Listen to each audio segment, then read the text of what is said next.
I want you to picture this. You've spent 21 years of your life loving someone with everything you have. You worked 3 jobs. You missed sleep. You sacrificed your own dreams so theirs could come true. And in a single moment, in front of 50 people at an upscale restaurant you can barely afford, that person looks you in the eye and destroys you. That's what happened to me on March 15th. My daughter Emma's 21st birthday. I'd saved for 6 months to throw her this party. The Rosewood, that beautiful restaurant downtown with the crystal chandeliers and the view of the city lights. I wanted everything to be perfect. I wore my best dress, the navy one I'd been saving for something special. I'd invited her friends, her college roommates, even her favorite professor. The smile on my face felt like it might crack. Emma stood up during dessert, champagne glass in hand, her face glowing with excitement I hadn't seen in months. My heart swelled. Maybe tonight would fix the distance that had grown between us. Maybe my baby girl was finally coming back to me. "I want to make a toast," Emma said, her voice ringing through the restaurant, "to new beginnings." Everyone raised their glasses. I raised mine too. "But first, I'd like you all to meet someone very special." Emma gestured toward the restaurant entrance. "My real mother." The oxygen left the room. A woman glided in. Tall, blonde, designer everything. Her handbag probably cost more than my rent. Her smile was practiced, perfect predatory. Vanessa, the woman who gave birth to Emma and signed away her rights before the ink on the birth certificate was dry. Emma wrapped her arms around this stranger while I sat frozen, my champagne glass trembling in my hand. "This is Vanessa," Emma continued, her voice bright with cruel joy. "She's the woman who actually gave me life, the woman who shares my DNA, my real family." Then Emma turned to me. Her eyes, my daughter's eyes, the ones I'd watched close every night for 20 years, the ones I'd seen open every morning, looked at me like I was nothing. "Claire," she said, "not Mom, not even Mother. You were never my real mother anyway. You were just a placeholder, a babysitter. Thank you for your service, but I won't be needing you anymore." The restaurant went silent. 50 people watched me die inside. I didn't cry. I didn't scream. I didn't beg. I sat there with that same frozen smile on my face, my hands folded in my lap like a good girl. While my world collapsed. But there were so many things Emma didn't know. She didn't know that I owned the building that restaurant sat in. She didn't know that her poor adoptive mother was worth $15 million. She didn't know I'd been living modestly by choice, to teach her the value of hard work, of humility, of gratitude. And she definitely didn't know what happens when you betray a woman who built an empire from nothing. If you think you know where this story is going, trust me, you don't. Hit that subscribe button right now because you're not going to want to miss what happens next. 21 years ago, I held my husband's dog tags in one hand and a positive pregnancy test in the other. The test was a lie. My body had been lying to me for months. Phantom symptoms, desperate hope. The cruel tricks infertility plays on a woman who wants nothing more than to be a mother. The dog tags were real.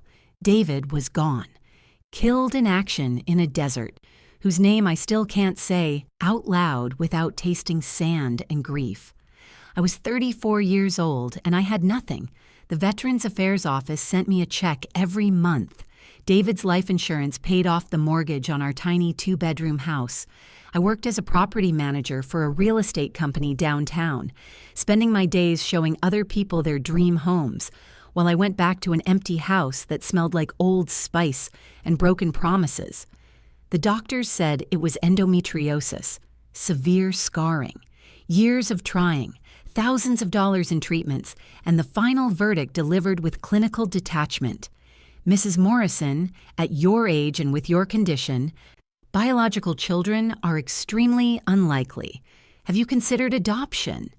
I had, but single mothers, widows, weren't exactly at the top of the adoption agency's list. The process was brutal. Home visits, financial audits, psychological evaluations, interview after interview where well-meaning social workers asked me if I was emotionally stable enough to parent alone. Mrs. Morrison, we just want to make sure you've processed your grief, as if grief was something you processed and filed away, as if loss came with an expiration date. I was 18 months into the adoption process when I got the call from Memorial Hospital. Ms. Morrison, this is Sandra Chen from Social Services. We have a situation that might interest you. A newborn girl, abandoned shortly after birth. The biological mother is a teenager who's made it very clear she doesn't want the child. No father listed on the birth certificate. The baby's healthy, but she needs placement immediately. I know your home study is pending final approval, but given the circumstances and your qualifications as a property manager with stable income, my hands shook so badly I almost dropped the phone. When can I meet her? How soon can you get here? I broke every speed limit getting to that hospital. She was 3 days old, 4 pounds, 12 ounces of wrinkled pink skin and dark hair.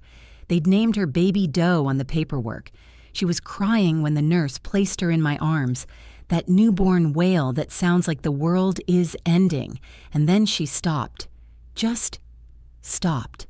Looked up at me with dark blue eyes that would eventually turn brown, and something inside me clicked into place. "Hello, Emma," I whispered. I don't know why I chose that name. It just felt right. "Hello, my beautiful girl. I'm your mama. I'm here now. I'm not going anywhere." The biological mother, Vanessa Harper, 17 years old, signed the relinquishment papers without reading them. I saw her once, through the window of her hospital room, blonde, pretty, texting on her phone while a nurse tried to explain postpartum care. She looked up once, saw me holding Emma, and turned away. She never asked to see her baby, not once. The social worker told me later that Vanessa's parents had wanted her to keep the baby. But Vanessa was very clear, Sandra said. She said, and I quote, "I'm not ruining my life for a mistake." She refused to even hold the infant. Some mothers just aren't. I took Emma home 2 weeks later after the final paperwork cleared. That first night, I sat in the rocking chair David and I had bought years ago, when we still believed we'd fill it with our own children, and I made Emma a promise. "I will love you every day of your life," I whispered into her soft hair. "I will work myself to the bone to give you everything you need. I will be there for every scraped knee, every broken heart, every triumph, every failure. You will never doubt that you are wanted. You are mine, and I am yours, and nothing will ever change that." I meant every word. The first 5 years were beautiful and brutal. I worked 3 jobs, property manager during the day, waitress 3 nights a week, freelance bookkeeping on weekends. Emma came with me everywhere. She learned to count using rent receipts. She learned colors from paint swatches at showing appointments. She slept in a pack and play in the back office while I served tables at Marcel's Bistro. But I was good with numbers, always had been, and I was watching the real estate market, watching property values, watching as the city began its slow crawl back from recession. When Emma was 5, I took every penny I'd saved, $47,000 and change, and bought a condemned duplex at auction. Everyone thought I was crazy. My boss told me I was throwing my money away. My mother-in-law said I should save it for Emma's college fund. I spent 6 months renovating that duplex myself, YouTube tutorials and elbow grease. Emma handed me tools and learned the name of every screwdriver, every drill bit, every type of lumber. When I sold it a year later, I made a $120,000 profit. I bought 2 more properties within a month. By the time Emma was 10, I owned 8 rental properties. By 15, I had 32. I incorporated Morrison Property Holdings, LLC. I hired a property manager to handle what I used to do. I bought commercial real estate, office buildings, that restaurant where Emma would one day destroy me. I was worth $15 million by the time Emma turned 18, and I never told her. We still lived in that same modest 2-bedroom house. We still shopped at Target, not Nordstrom. We still clipped coupons and had leftover nights and drove the same Honda Civic I'd bought used in 2008. Emma went to public school. She had a flip phone until she was 16 because you don't need a smartphone, sweetheart. When I was your age, we had to use actual pay phones. My friends thought I was insane. Claire, why are you living like this? You could buy Emma anything she wants. But that was exactly the problem. I wanted Emma to understand that money was earned, not given. That value came from hard work, not a bank account. That the people who loved you were worth more than the things they could buy you. I wanted her to have what I never did: character, integrity, gratitude. I thought I was teaching her well. God, I was wrong. The first message came 6 months before Emma's 21st birthday. Emma was scrolling through her phone at the kitchen table. She'd been spending more time at home lately, which I'd been grateful for. College was hard. She was struggling in her classes at the community college, working part-time at a coffee shop trying to figure out her future. I understood. 20 was a hard age. She gasped, and her phone clattered to the table. Mom! Oh my God, Mom! I looked up from the bills I was sorting. What's wrong? Are you okay? Her face was white. Her hands shook. I think it's... She says she's my biological mother. The world tilted. What? Emma turned her phone toward me. A Facebook message from someone named Vanessa Reed, married name, I'd later learn. The profile picture showed a blonde woman in her late 30s, professionally styled, standing in front of what looked like a mansion. The message was long, calculated, every word designed to manipulate. Emma, I don't know if you'll even read this. I don't know if I have the right to contact you after all these years. But I've thought about you every single day since I had to give you up. I was so young, just 17, and my parents forced me to place you for adoption. They said I had no choice. I've regretted it every moment since. I've searched for you for years, but the adoption was closed, and they told me I'd never find you. But I never stopped looking, never stopped loving you. You're my daughter, my first baby, and I need you to know, giving you up was the biggest mistake of my life.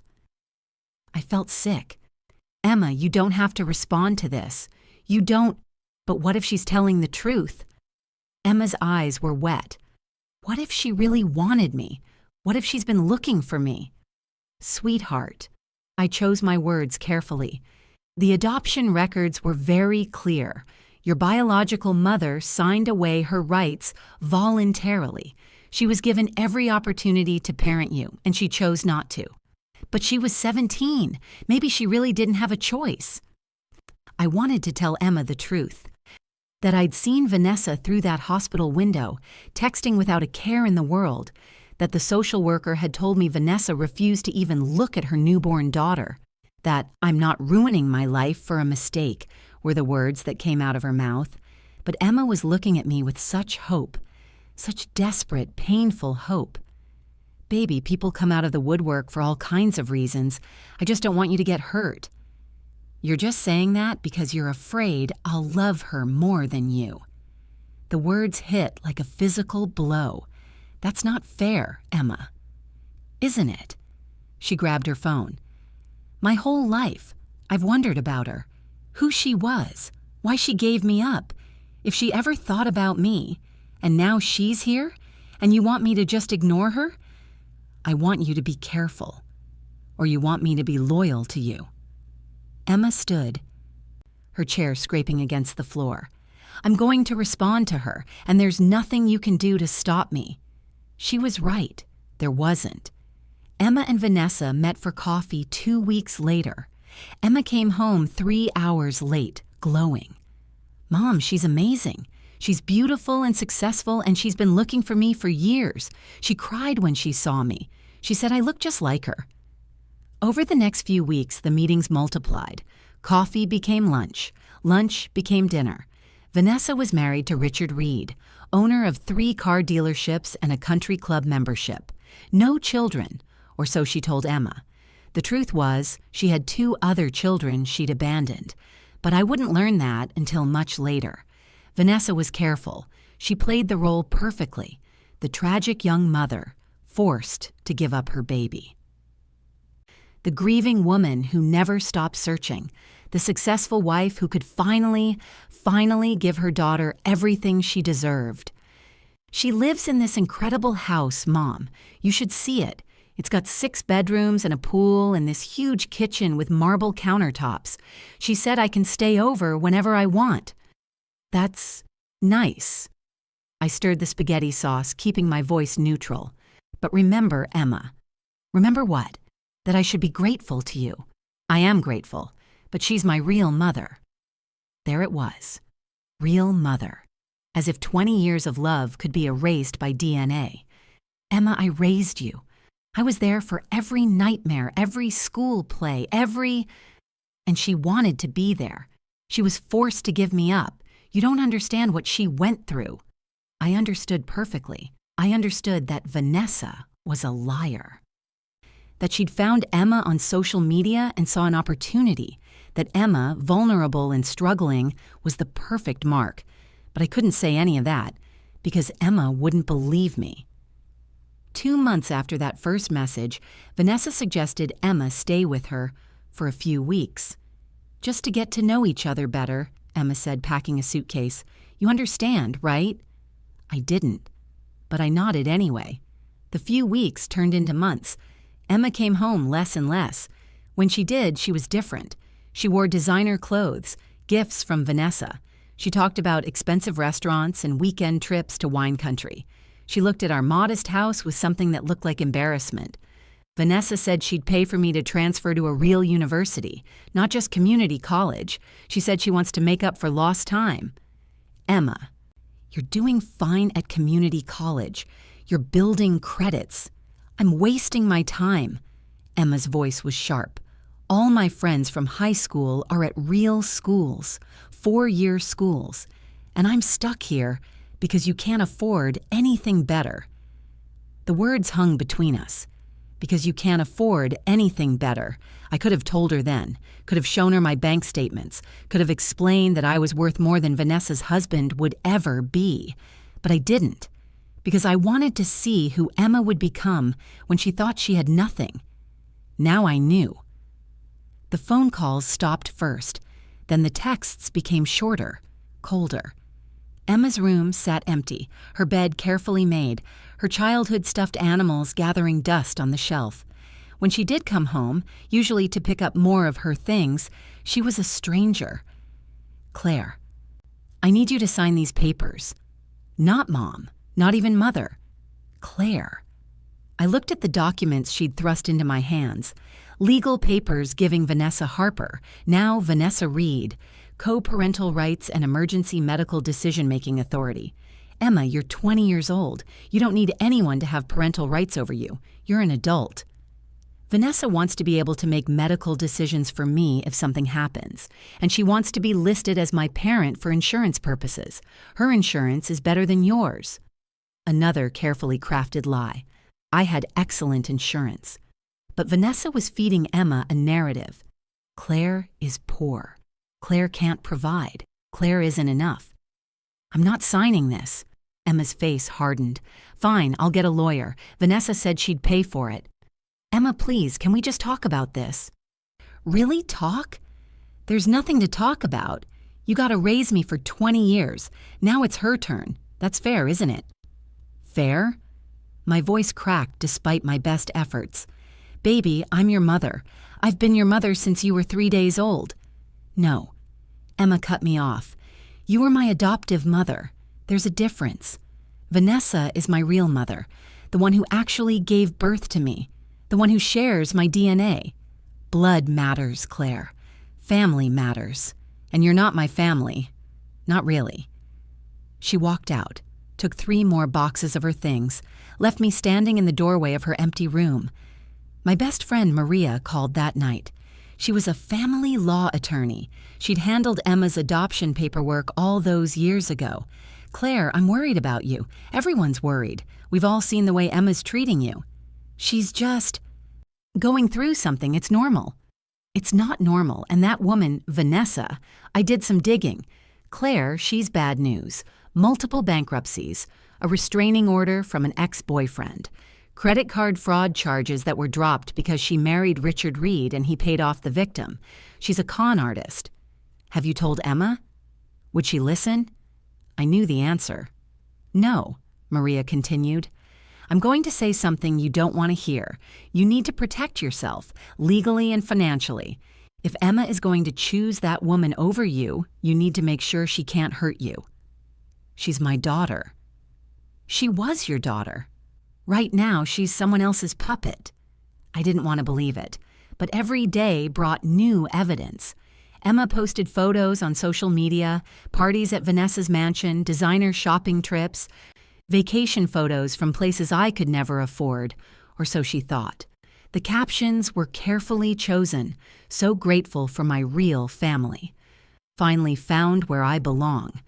Blood runs deeper than paper. Each post was a knife. Each comment from her friends, people I'd fed at birthday parties, driven to soccer practice, welcomed into our home, was a twist of the blade. One night, 3 months before her birthday, Emma called me at midnight. I need $5,000. Not a low, not how are you, just the demand. Emma, it's midnight. Are you okay? I'm fine, I just need the money. Vanessa said you owe it to me. You got me for 20 years. The least you can do is help me now. Help you with what? That's none of your business. Are you going to help me or not? Something in her voice, the entitled tone, the assumption that I existed only to serve her needs, broke something in me. No. Silence. Then, what did you say? I said, no, Emma. I'm not giving you $5,000 at midnight with no explanation. You're unbelievable. You're selfish. God, Vanessa was right about you. You only care about yourself. She hung up. I sat in the dark and let myself cry for the first time in months. Maria called the next morning with information that changed everything. I have a private investigator friend. I asked him to look into Vanessa. Claire, sit down. I was already sitting, but I gripped the kitchen table anyway. Vanessa has done this before, twice. She has 2 other children, both adopted out at birth, just like Emma. She made contact with them when they turned 18 and 21. Both times, she drained them financially and disappeared. One of them filed a restraining order. The other tried to sue her for fraud. My stomach turned. Does Emma know? I doubt Vanessa would have told her. But Claire, there's more. I had my investigator pull Emma's financial records. With her consent form you signed years ago for emergencies, Vanessa has been systematically draining Emma's savings account. Small amounts at first, but it's escalating. She's taken almost $8,000 in 3 months. How is that possible? Emma doesn't have that much. Then I remembered. Emma's savings account. The one I'd been depositing $200 into every month since she was 5. By the time she turned 18, it had $35,000. I'd given her access on her 18th birthday with one rule. This is for emergencies and your future. There's more, Maria said grimly. I also found out why Vanessa suddenly got interested in Emma. Claire, does Emma know about the trust fund? My blood ran cold. 5 years ago, when my business really took off, I'd set up a $2 million trust fund for Emma, accessible when she turned 25. It was supposed to be her safety net. Money for graduate school, a house down payment, starting her own business, whatever she needed to build her life. Only 4 people knew about that trust fund. Me, my financial advisor, my lawyer, and Maria. I never told Emma about it. I wanted it to be a surprise. Well, someone told Vanessa, and Vanessa told Emma. My investigator intercepted some text messages between them. Vanessa knows about the trust fund, and she's been feeding Emma stories about how you're hoarding money that rightfully belongs to Emma. She's planning to convince Emma to sue you for early access to the trust. She can't do that. The trust is ironclad. No, but she can make Emma's life hell trying. And there's something else. Richard Reed, Vanessa's husband, is filing for divorce. He found out about her spending habits. She's in debt up to her eyeballs, and when the divorce goes through, she'll have nothing. That's why she needs Emma. She needs access to that trust fund. I stood up, paced the kitchen. 21 years. 21 years of loving Emma with everything I had, working myself to exhaustion, building a business so she'd always be secure. And this woman, this stranger who'd abandoned her daughter without a second thought, was trying to steal it all. "Claire, are you still there?" I was, but I wasn't the same woman who'd answered the phone. "Maria, I need you to do something for me. Anything. I need you to let this play out. Don't warn Emma. Don't try to stop Vanessa. Let Emma make her choices." "Claire, Emma told me I'm not her real mother. She said blood matters, family matters. Fine. Let's give her exactly what she wants. Let her have her real mother. Let her learn what that actually means." There was a long silence. Then Maria said quietly, "You're not going to let Vanessa win, though, right?" I thought about Emma in that restaurant, my restaurant, though she didn't know it. I thought about 21 years of sacrifice and love. I thought about Vanessa's predatory smile and Emma's cruel words. "No," I said, "I'm not. But Emma needs to learn a lesson, and Vanessa needs to learn that you don't come after my daughter, even when my daughter doesn't want me anymore." "What are you going to do?" I smiled for the first time in weeks. "I'm going to let them destroy themselves, and then I'm going to teach Emma what a real mother actually does." If Emma wanted to see what blood family really meant, I'd make sure she got a front row seat. The birthday dinner was in 2 weeks. I had plenty of time to plan. The week after the birthday dinner, I came home from a property inspection to find my house ransacked, not robbed, emptied. Emma had taken everything: her furniture, her books, her childhood stuffed animals that had sat on her bed since she was 6. The photos on the walls, me holding newborn Emma, Emma's first day of kindergarten, our trip to Disneyland when she was 12, all gone. Nail holes remained like little wounds in the drywall. On the kitchen table, she'd left a note. Not even an envelope, just a piece of notebook paper torn from a spiral binding. "Thanks for babysitting me. My real mom will take over now. You can have your life back. E." Babysitting. 21 years of loving her with everything I had, reduced to babysitting. I sat at that table for an hour holding the note. My phone buzzed constantly. Maria, my neighbor Beth, my property manager Tom. Everyone had seen Emma's latest social media post, a photo of her in Vanessa's mansion, surrounded by boxes with the caption, "Finally home, with my real family, new chapter starts now." The comment section was a bloodbath. "So happy for you. You deserve this." That adoptive mom probably only wanted the praise anyway. And then the ones that really cut, "Blood is thicker than water. Good for you for finding your real family." Maria showed up at my door that evening without calling first. She took one look at my face and pulled me into a hug. "I'm going to kill her," she said. "I'm going to absolutely destroy that girl in court. We can sue for emotional distress. We can—" "No," Maria pulled back. "Claire, she's destroying you. Let me help." "You are helping by letting me do this my way." I poured us both wine. My hands were steady. Emma made her choice. Now she gets to live with it. "You're too calm. This isn't normal. You should be—" Screaming, crying, begging her to come back. I took a sip of wine. It tasted like ash. I did that already. In private, where no one could see. Now it's time for something else, which is patience. Maria shook her head. "I've known you for 15 years. You're not a patient woman. You're a fighter." "I'm fighting right now. I'm just fighting smart." I showed her my phone. Emma had changed her emergency contacts, removed me, added Vanessa, changed her social media to hide all posts from me, unfriended me on Facebook, unfollowed me on Instagram, deleted every photo of us together. "She's erasing you," Maria whispered. "No, she's erasing herself from the only real family she's ever had." I set down my phone.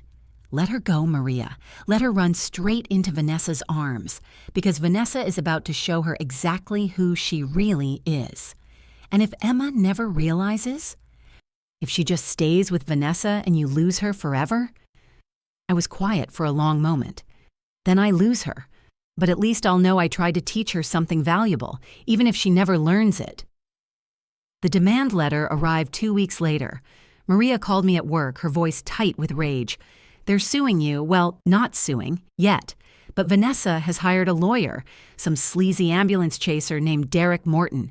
He's demanding $100,000 in reimbursement for stolen motherhood years. I was standing in the lobby of one of my office buildings, the one I'd bought 3 years ago, the one that brought in $40,000 a month in rental income. Emma had walked past this building 100 times and never knew I owned it. Forward me the letter. Claire, this is insane. They have no legal standing. You can't sue someone for adopting a child that was legally abandoned. Forward me the letter, Maria. She did. I read it standing there in my lobby, my building manager giving me concerned looks from behind his desk. The letter was a masterpiece of manipulation and lies. It claimed that Vanessa had been coerced into giving up Emma, that I had stolen Emma and poisoned her against her biological mother, that I owed Vanessa not just money, but an apology, a public apology, and at the bottom, in smaller print, failure to comply will result in legal action for emotional distress, loss of parental relationship, and punitive damages totaling $500,000. I called Maria back. Set up a mediation. Tell them I'll consider their terms. You'll what? Tell them I'll consider it. But I want Emma there. And I want it recorded. Claire, trust me. There was a long pause. Then, okay, but I'm bringing my A game. And when this is over, I'm sending Vanessa a bill that will make her wish she'd never learned your name. Oh, Maria. I smiled at my reflection in the lobby's glass doors. By the time this is over, she's going to wish she'd never had a daughter at all. The mediation was scheduled for a Friday afternoon at a conference room in Maria's law office. Neutral ground, uncomfortable leather chairs, and a table that cost more than Emma's first car. I arrived exactly on time. Maria was already there, a literal mountain of manila folders stacked in front of her. "What's all this?" I asked. "Evidence, receipts, bank statements, every penny you've spent on Emma for 21 years, categorized, itemized, notarized." Maria's smile was feral. "They want to play financial hardball? Let's play." Vanessa arrived 10 minutes late, Derek Morton scurrying behind her like a nervous puppy, and behind them both, looking uncomfortable in a designer dress that Vanessa had clearly bought her, was Emma. My daughter, my baby girl, looking at me like I was a stranger. "Thank you all for coming," the mediator began, a tired-looking woman in her 50s named Susan Park. Let's start with the money." Vanessa cut her off. She smiled at me, all teeth, no warmth. "Claire, I think we can all be reasonable here. You had Emma for 21 years. You got to experience motherhood because of my sacrifice. I think $100,000 is a very reasonable compensation for what you took from me." I didn't respond, just looked at her. Vanessa's smile faltered. "Well, don't you have anything to say?" "I'm listening." "Good, because frankly, I think I'm being generous. Some lawyers told me I could sue for much more, but I'm willing to settle for $100,000 and a public apology acknowledging that you kept me from my daughter." Emma shifted in her seat. She wouldn't look at me. Derek Morton cleared his throat. "My client has suffered tremendous emotional distress, the loss of her child, the years of not knowing if her daughter was safe, the trauma, I said quietly, of signing away her parental rights without even reading the paperwork." Vanessa's face flushed. "I was 17. I was scared. Your parents wanted you to keep the baby. The social worker told me. You refused." I turned to the mediator. "Ms. Park, I have the adoption records right here. Signed and notarized. Vanessa Harper refused to hold her infant daughter, refused to name the father, and when asked if she was sure about the adoption, she said, and I quote, "I'm not ruining my life for a mistake." The room went silent. Emma's face was white. That's not true," Vanessa stammered.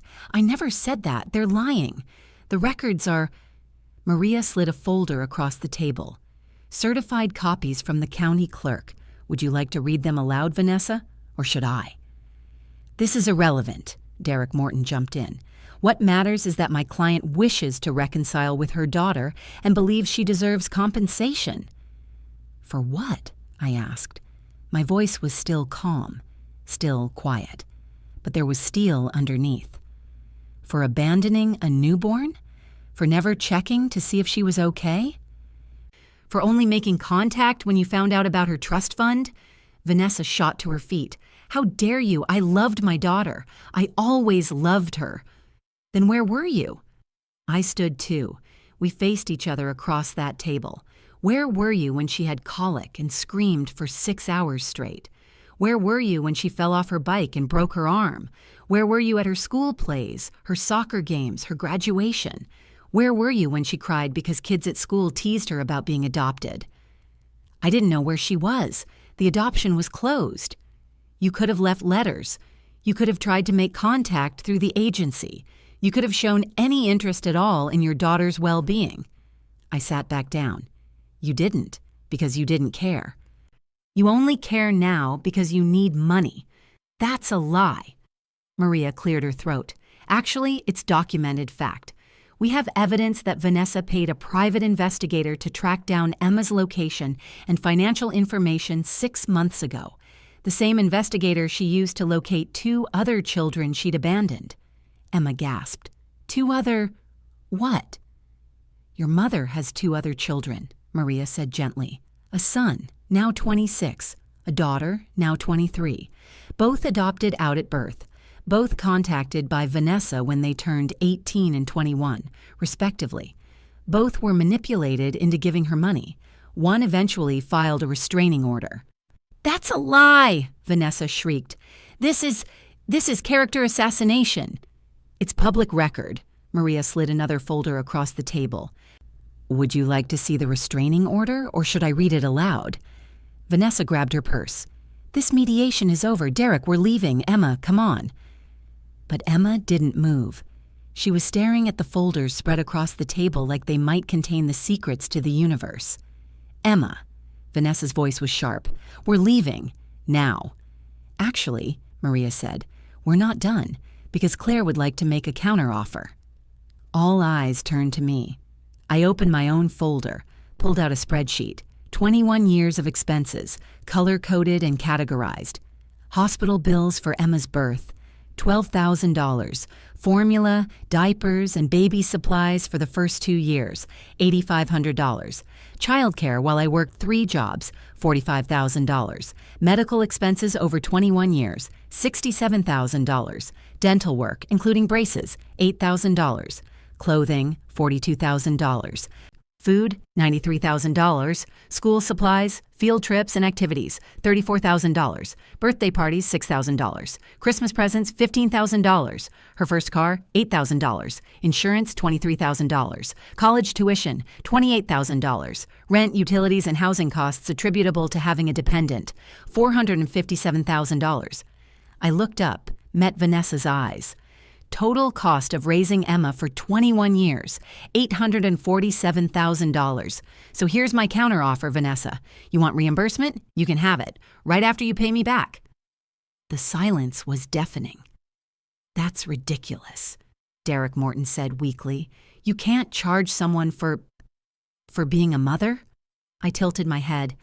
But that's exactly what Vanessa is trying to do. She wants me to pay her for the privilege of raising her daughter. So I'm simply asking for the same consideration. You want reimbursement? I want mine first. Vanessa's face was purple. You can't. $847,000, I repeated. That's what real mothers do, Vanessa. They sacrifice. They work. They give everything they have. Not for money, not for recognition, but because that's what love is. I stood, gathered my things. Emma is worth every penny, every sleepless night, every sacrifice. But you'll never understand that, will you? Because you never loved her. You loved what she could give you. I walked to the door, stopped, turned back. The mediation offer stands. You can pay me $847,000, or you can drop this ridiculous lawsuit and leave my daughter alone. Emma's voice was small. Your daughter? Yes. I looked at her directly for the first time since the birthday dinner. My daughter. I earned that title. 21 years of work earned it. You can give me a different name. You can erase me from your social media. You can pretend I don't exist, but I will always be your mother, the one who was there, the one who stayed. I left before anyone could respond. In the hallway, Maria caught up to me. That was brutal. That was necessary. Emma looked like she'd been hit by a truck. Good. I pressed the elevator button. My hands were shaking now, adrenaline finally catching up. Maybe she'll start thinking, really thinking. And if she doesn't? The elevator dinged, the doors opened.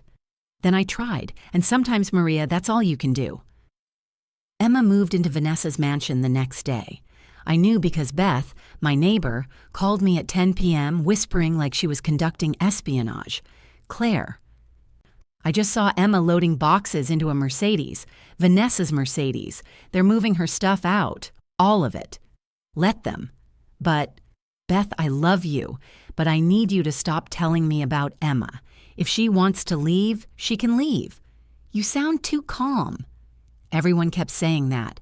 Maybe I was, or maybe I'd already done my grieving in private, and now I was just waiting for the inevitable crash. The crash started small. 3 days after Emma moved in, she posted a photo on social media. Her new bedroom. All white furniture, crystal chandelier, a bed that probably cost more than my monthly mortgage. Living my best life, the caption read.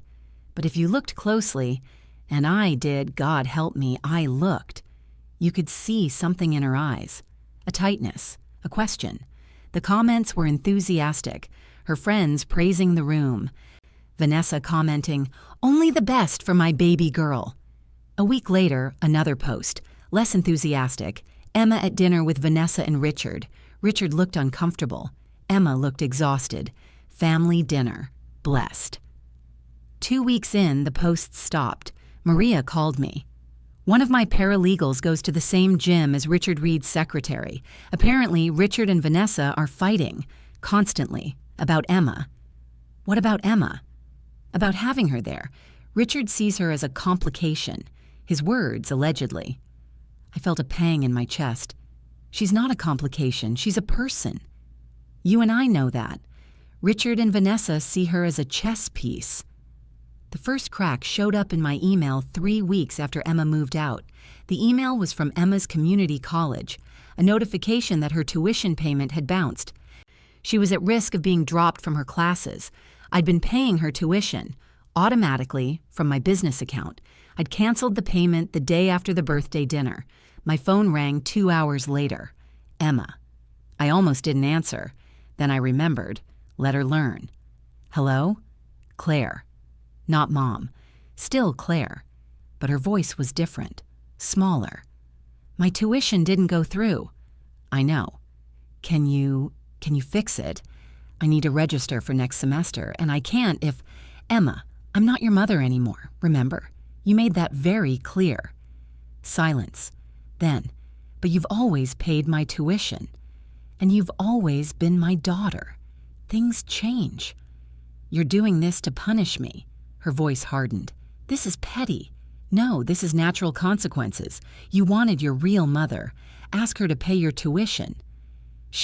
Emma stopped. She what? Nothing. Never mind. I'll figure it out. She hung up. She didn't figure it out. A week later, she was dropped from all her classes. Emma's friends started distancing themselves around the same time. It wasn't coordinated. I never said a word to any of them. But my property manager, Tom, was a talker. And Tom happened to mention, while showing a rental unit to the parents of one of Emma's college friends, that he worked for Claire Morrison. The Claire Morrison, who owned the building they were looking at, and half the commercial real estate in a 30-mile radius. "You know," Tom said, "Claire raised her daughter in a modest house on purpose, teaching her values," she said, "wanted the kid to understand hard work before she inherited anything." Word spread the way it does in small towns. Suddenly, Emma's friends were seeing me differently, and seeing Emma differently too. "Wait, your adoptive mom is rich? She lived in that tiny house by choice? And you left her for... why exactly?" Emma's social media grew quieter. The triumphant posts stopped. She stopped tagging Vanessa, stopped posting photos of the mansion. Her last post before she went silent: "Sometimes you think you know what you want." No photo, no hashtags, just that one sad sentence. I almost commented, almost reached out, but I didn't, because Emma needed to fall all the way before she could start climbing back up. Vanessa's mask slipped slowly, then all at once. At first, she played the doting mother, took Emma shopping, posted photos online of mother-daughter days, made sure everyone saw how generous, how loving, how perfect she was. But in private, things were different. I knew because Richard Reed called me. "Ms. Morrison, this is Richard Reed, Vanessa's husband, ex-husband soon. Can we talk?" We met at a coffee shop far from both our homes. Richard was mid-50s, distinguished-looking, tired around the eyes. "I need you to understand something," he said without preamble. "I didn't know about Emma. Vanessa told me she'd never had children. When Emma showed up, I thought maybe Vanessa deserved a second chance. Maybe she'd changed. She hasn't. No." He stirred his coffee. "She's bleeding Emma dry.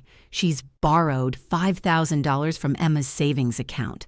She's convinced Emma to put several charges on Emma's credit card, a credit card I didn't even know Emma had. When I confronted Vanessa about it, she said Emma owed her for the trauma of adoption." My hands clenched. "Emma doesn't owe her anything." "I know. That's why I'm here. I've already filed for divorce. But I wanted you to know your daughter is being used. And when Vanessa is done using her, she'll disappear. Just like she did to the other two." "Why tell me?" "Emma made it clear she doesn't want me in her life." Richard looked at me with something like pity. "Because you're still her mother, and I can see even now that you love her. Vanessa never did, never will. She's incapable of it." That night, I dreamed about Emma as a baby, 3 days old, crying in my arms, and then suddenly calm, looking up at me with those dark blue eyes. I woke up crying for the first time since the birthday dinner. Maria found me at noon, still in my pajamas, staring at photos on my phone. "Oh, honey." She sat next to me on the couch. "You're allowed to be human about this." "I'm trying to teach her a lesson. You're allowed to do that and be heartbroken. If I break now, I'll forgive her too soon. She needs to understand what she did, what she threw away. And what if she never understands?" That was the question, wasn't it? What if Emma never came back? What if Vanessa's poison ran too deep? What if blood really did matter more than love? I didn't have an answer, but I did have a plan. And that plan required patience. So I waited. Maria showed up at my office 6 weeks after the mediation with a file folder so thick it required its own box. "You need to see this." We locked ourselves in my conference room, the one with the view of downtown, the one I'd designed specifically for difficult conversations. Maria spread papers across the table like she was building a case for murder. Vanessa Reed, née Harper, born 1986 in Sacramento, troubled childhood in and out of foster care, 3 children, 3, all voluntarily surrendered for adoption. She showed me the first file. Child number 1, boy, born 2003. Vanessa was 17. Sound familiar? She surrendered him at the hospital, never looked back, until he turned 21. She made contact, told him the same sob story she told Emma. He gave her $15,000 before his adoptive parents found out and cut her off. Second file, child number 2, girl, born 2006. Vanessa was 20. She kept this one for 6 months, then left her at a fire station. Safe surrender law, never looked back. Contacted her when she turned 18. They had a relationship for 2 years before the daughter discovered Vanessa had stolen her identity and opened credit cards in her name. Filed a restraining order. Third file, Emma's file. Emma is child number 3. Same pattern. Abandon, wait until they're legal adults, make contact, extract money, disappear. I felt sick. Does Emma know about the others? No, and Vanessa will never tell her. But Claire, there's more. Maria pulled out financial records. Vanessa is drowning in debt. Credit cards maxed out. Medical bills from cosmetic procedures she couldn't afford. Richard is cutting her off completely in the divorce. She needs that trust fund. Without it, she's looking at bankruptcy.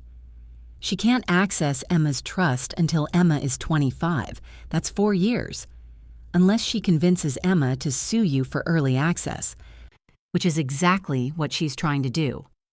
Maria showed me text messages, printouts from Richard's lawyer, Vanessa coaching Emma on what to say in court, how to paint me as a controlling monster who was hoarding Emma's money.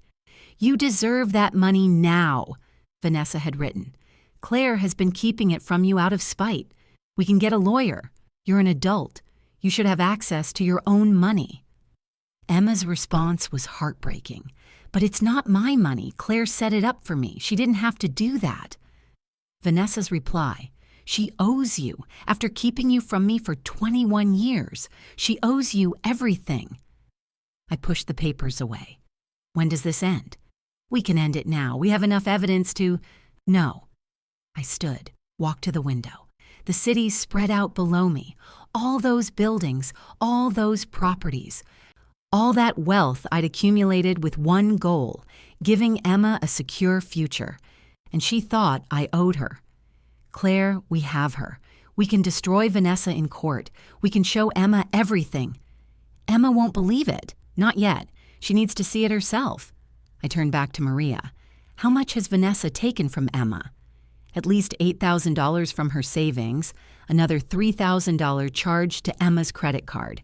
She's convinced Emma to co-sign a loan for $10,000, told her it was for mother-daughter bonding activities. Emma co-signed a loan? Last week, the first payment is due in 30 days. Want to guess who won't be making that payment? My hands curled into fists. That woman is destroying my daughter's credit before she even has a chance to build one. That woman is a predator. Let me stop her. Not yet. I took a deep breath. Emma needs to see Vanessa's true face. Not hear it from me, not hear it from you. She needs to experience it. Otherwise, she'll always wonder if I turned her against Vanessa. Maria looked at me for a long moment. You know, most people would just burn everything down. Take revenge. Make them both pay. I'm not trying to make Emma pay. I'm trying to teach her. There's a difference. And Vanessa? I smiled. It wasn't a nice smile. Oh, Vanessa will pay. Just not yet. First, Emma needs to learn what happens when you choose money over love, when you choose blood over family, when you believe lies because they're prettier than the truth. How much longer are you going to wait? As long as it takes. The second mediation happened because Vanessa got greedy. She'd rejected the original settlement offer, the one where she paid me $847,000. Instead, she'd escalated, filed paperwork demanding $250,000 for emotional distress and lost motherhood years. Maria was apoplectic. She actually filed that absolute good. Good? Emma will be there. She has to be. Vanessa is using her as evidence. I smiled. Let's give them both a show. We met in a courthouse conference room this time, more formal, more intimidating. A stenographer in the corner typing everything, a judge's clerk observing. This was no longer casual mediation. This was pre-trial positioning. I arrived in a Tom Ford suit I'd bought specifically for this meeting. Hair professionally styled, makeup understated but perfect. I looked like exactly what I was, a woman worth $15 million who'd been living in the shadows by choice. Vanessa arrived looking frazzled. Her designer clothes couldn't hide the desperation in her eyes. Derek Morton looked even worse. He knew he was in over his head. And Emma. God, Emma looked terrible. Thin, dark circles under her eyes. The designer dress Vanessa had bought her hung wrong, like she'd lost weight. Our eyes met across the table. For just a second, I saw my daughter, my real daughter, looking back at me, scared, lost. Then Vanessa put her hand on Emma's arm, and the moment shattered. "Thank you all for coming," the mediator began. A different one this time. Older man, federal judge, retired into mediation. He wasn't going to tolerate nonsense. "Let's cut to the chase," Vanessa interrupted. "Ms. Morrison owes me $250,000 for—" "Miss Reed, you'll wait your turn." The mediator's voice was ice. "Ms. Morrison's attorney has prepared evidence. We'll review it first." Maria stood. This was her moment. "Your Honor, we'd like to present evidence that Ms. Reed's claim is not only without merit, but is part of a documented pattern of financial exploitation." She opened the first folder. May 2003, Vanessa Harper, age 17, surrenders her newborn son for adoption, never maintains contact. Fast forward to 2024. She locates the son, now 21, and convinces him she was forced to give him up. He provides her with $15,000 before his adoptive family discovers the truth. Vanessa's face went white.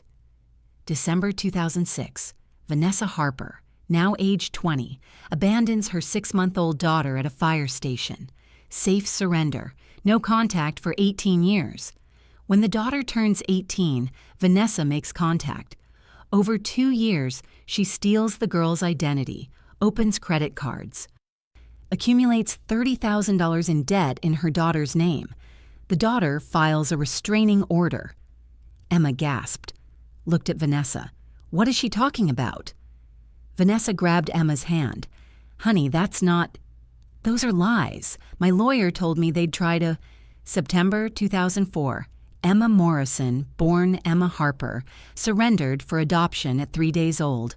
Birth mother voluntarily relinquishes all rights. Hospital records indicate birth mother refused to hold infant. Social worker notes state that Ms. Harper said, and I quote, "I'm not ruining my life for a mistake." "Stop it," Vanessa hissed. Fast forward 20 years. Ms. Reed locates Emma on social media, makes contact. Within 6 months, has extracted $8,000 from Emma's savings account, charged $3,000 to Emma's credit card, and convinced Emma to co-sign a loan for $10,000. The pattern is clear and documented. Maria placed 3 restraining orders on the table, 3 separate children, 3 separate complaints. Ms. Reed doesn't want a relationship with her daughter. She wants money. Specifically, she wants access to a $2 million trust fund established by Ms. Morrison for Emma's future. A trust fund Ms. Morrison was under no obligation to create. A trust fund she created out of love for her daughter. The room was silent except for the clicking of the stenographer's keys. Emma was staring at Vanessa like she'd never seen her before. "These are lies," Vanessa said, but her voice shook. "This is character assassination. They're trying to turn you against me, Emma. Can't you see? Are they lies?" I spoke for the first time. My voice was calm, deadly calm. "Or are they truths you hoped would stay buried?" Vanessa's eyes met mine. For just a second, I saw pure hatred there. "You stole my daughter." "No." I leaned forward. "I saved her. From you.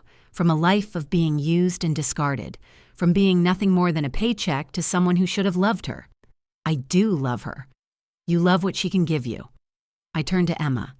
"Ask her about the loan payment, the $10,000 loan you co-signed. Ask her who's making the first payment." Emma's voice was small. "Vanessa." Vanessa wouldn't look at her. "Vanessa," Emma said again, louder. "Who's paying the loan?" "We'll figure it out. Who is paying the loan?" Silence. Emma stood up. Her chair scraped against the floor. "You told me it was for bonding, for mother-daughter trips. You said you'd handle it." "And I will. Once we get your trust fund, once we get, Emma's voice broke. You mean once you get? This was never about me, was it? Emma, honey, you don't understand. I understand perfectly. Emma looked at me. Her eyes were wet. She was going to default on that loan, wasn't she? And I'm the co-signer. My credit would be destroyed. I nodded. And you knew. You've known this whole time. Yes. Why didn't you stop me? Why didn't you tell me? Would you have believed me? I asked gently. 6 weeks ago, would you have believed a single word I said? Emma crumpled back into her chair, crying. Vanessa tried to put her arm around her. Emma shoved her away. Don't touch me. Don't ever touch me again.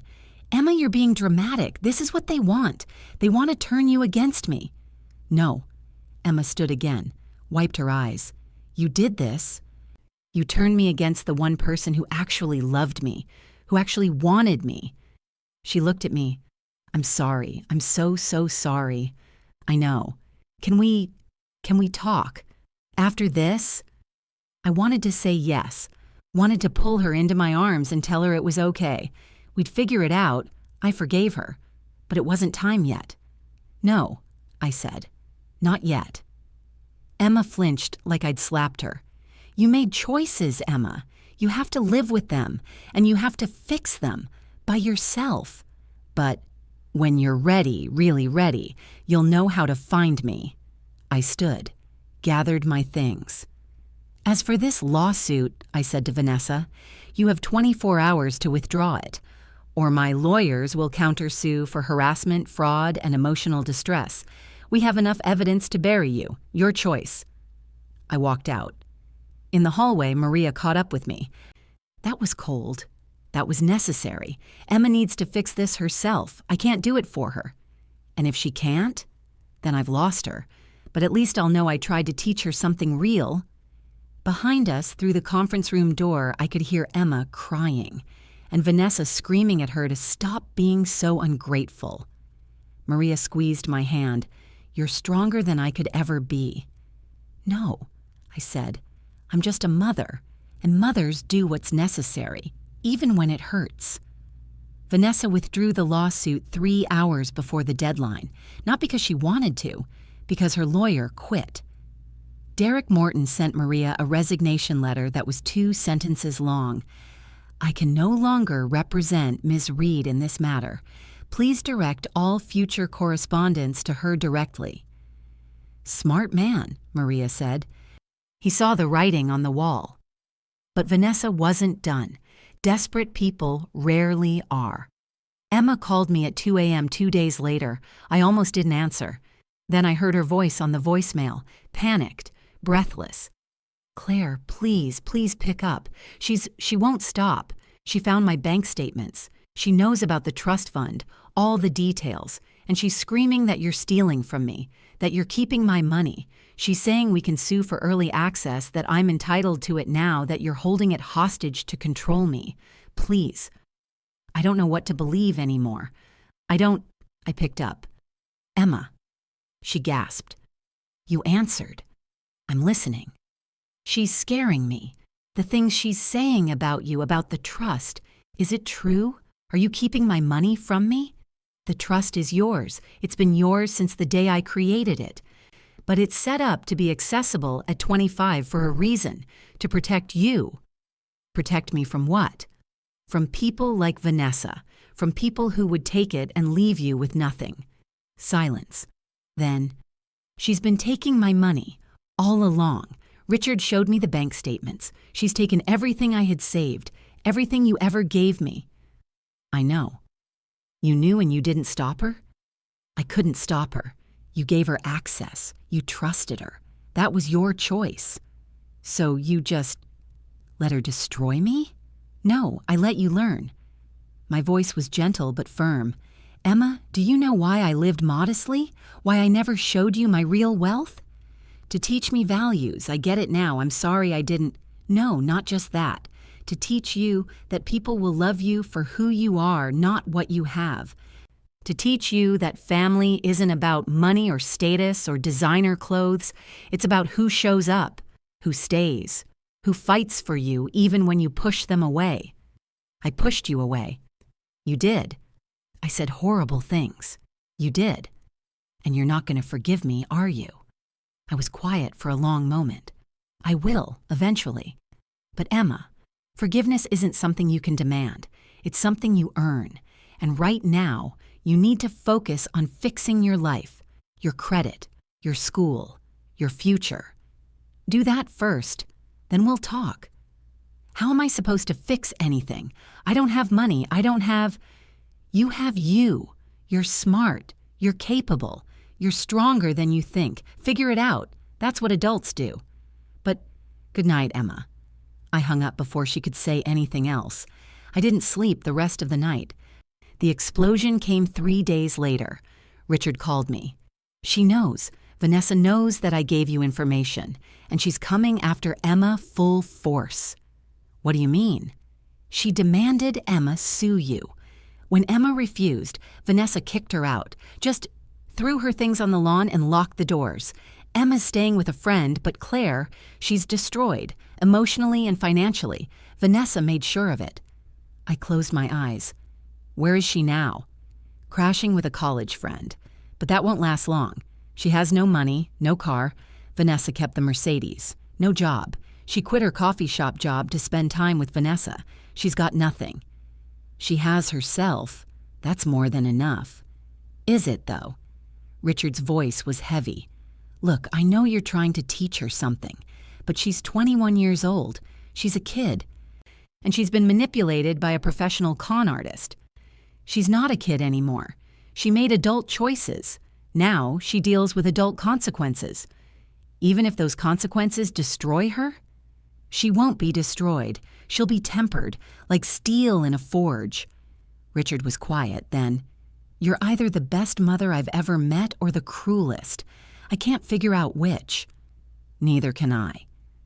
Richard asked to meet me one more time before his divorce from Vanessa was finalized. We met at the same coffee shop. He looked exhausted.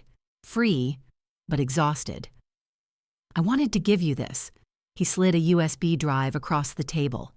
Everything my private investigator found on Vanessa, her other children, her financial history, her criminal record, every lie she's told. I think Emma deserves to see it, but I also think it should come from you. Not from her stepfather who barely knows her. I took the drive. Why are you doing this? Because Vanessa is still hunting Emma. She's not done yet. She's filed a frivolous lawsuit for grandparents' rights, which doesn't even make sense since Emma's an adult. But she's grasping at straws, and she's dangerous when she's desperate. Grandparents' rights? She's claiming that because she gave birth to Emma, she has a right to a relationship, that you've alienated her from her biological daughter. It's complete nonsense legally, but it's harassment, and it's working. Emma is falling apart. I felt a cold fury settle over me. She wants a war. Fine, she'll get one. Richard smiled grimly. Now there's the warrior I was hoping to see. What do you need? Your testimony. Everything Vanessa told you about Emma. Everything you witnessed. You'll have it. And Claire? He stood to leave. Emma asked about you. Yesterday. She wanted to know if I thought you'd ever forgive her. What did you tell her? I told her the truth. That forgiveness isn't about time. It's about change, and that she needs to become someone worthy of it. That was the right answer. Was it? Because she looked destroyed. Good. Destroyed people rebuild, sometimes stronger than before. Richard shook his head. I hope you're right. For Emma's sake. So do I. The post that changed everything appeared on a Tuesday afternoon. A young man named Michael Chen, 26, living in Oregon, found Emma's Facebook profile through Vanessa's tagged photos. He sent Emma a direct message with screenshots attached. I know because Emma's college friend, the one she was staying with, was the daughter of my property manager. And that friend, concerned about Emma's mental state, forwarded me the message. Hi, Emma. My name is Michael. I'm Vanessa Harper Reed's first child, the the one she gave up when she was 17. I need you to know something. Everything she told you is a lie. She contacted me when I turned 21, told me the same story about being forced to give me up. I gave her $15,000. She disappeared 6 months later. I'm attaching screenshots of our conversations and bank records. You're not the first. You won't be the last. But maybe you can be the one who stops her. The screenshots were damning. Vanessa saying the exact same things to Michael that she'd said to Emma, word for word, like she was reading from a script. Because she was. Emma posted the screenshots on her Facebook wall with a single caption, "I need advice. My biological mother returned after 20 years. I rejected the woman who raised me for her. Now I'm discovering she's done this to 2 other children. What do I do?" The post went viral within hours. 500 comments, 1,000, 2,000. Some were supportive. "You got played. We all make mistakes." Some were harsh. "You abandoned the woman who raised you. You deserve this." And then the bombshell comments started rolling in. "Oh my God, I know this woman. Vanessa Reed tried to scam my brother. She hit on my husband at a charity event. When he rejected her, she tried to claim he assaulted her. She wrote bad checks to my business. We had to take her to small claims court." One comment was from Sarah Chen, Michael's sister. Vanessa's second abandoned child. "Emma, I'm Sarah. I'm your biological half-sister. Vanessa did the same thing to me. She opened credit cards in my name, stole $30,000. I filed a restraining order. If you need help, please reach out. You're not alone in this." The post reached 2 million views in 48 hours. Local news picked it up. Woman accused of scamming multiple biological children. And through it all, I said nothing, posted nothing, did nothing. But I watched. Vanessa's world disintegrated in a matter of days. Richard's divorce was finalized. She got nothing. Prenup was ironclad, especially once evidence of fraud was introduced. The mansion was Richard's. The cars were Richard's. The credit cards were canceled. Vanessa moved into a cheap apartment on the wrong side of town. The same kind of apartment I'd lived in when I was raising Emma and working 3 jobs. The irony wasn't lost on me. Emma's college friend called me in tears. "Ms. Morrison, Vanessa showed up on campus. She found Emma outside the library and she was screaming. Everyone was watching. Campus security had to remove her." What was she screaming? That Emma owed her. That Emma ruined her life. That she needed money for the trust fund. That Emma was ungrateful just like all her other children. It was bad. I closed my eyes. Is Emma okay? She locked herself in my room. She won't come out. She won't eat. "Ms. Morrison, I know you're mad at her. I know she hurt you. But she needs help." "What kind of help?" "She needs her mother." "Then where's Vanessa?" "Not that mother. Her real mother. You. Please." "She's falling apart." I was quiet for a long moment. "Tell Emma I'll think about it. But she needs to do something first." "What?" "She needs to face Vanessa one more time, and she needs to do it alone." That confrontation happened 3 days later. Vanessa showed up at the coffee shop where Emma was working her new job. She'd gotten rehired at her old position, begging for a second chance. I wasn't there, but 3 customers filmed it on their phones. The videos made it to social media within an hour. Vanessa, looking rough around the edges, designer clothes now wrinkled and stained, walked up to Emma's counter. "Emma, baby, we need to talk about the trust fund." Emma steady despite visible shaking. "No." "What do you mean, no? That's your money, our money. We can sue." "It's not our money. It's not even my money yet. It's a trust fund that Claire set up for my future, and I don't want it. Not if it means turning into you." The coffee shop went silent. "Don't you dare judge me," Vanessa hissed. "I gave birth to you. I gave you life. You owe me." "I don't owe you anything." Emma's voice was stronger now. "You gave birth to me and threw me away. Claire raised me, loved me, sacrificed for me. She was my mother. She is my mother, and I was too stupid to see it." She's brainwashing you. Can't you see? She's turning you against your own blood. No. Emma stepped out from behind the counter. You did that. You came back into my life for money, not for me. You never wanted me. You wanted what I could give you. And I was so desperate to be wanted, to belong, to have a real family that I fell for every lie. This is ridiculous. Emma, don't throw away millions of dollars because you're emotional. Get out. What? Get out. I don't want to see you. I don't want to know you. You're not my mother. You never were. You're just the woman who gave birth to me. And I'm done. Vanessa's face twisted with rage. You ungrateful little brat. After everything I've done for you, after I gave birth to you, you didn't do anything for me. Emma's voice cracked. You did everything to me.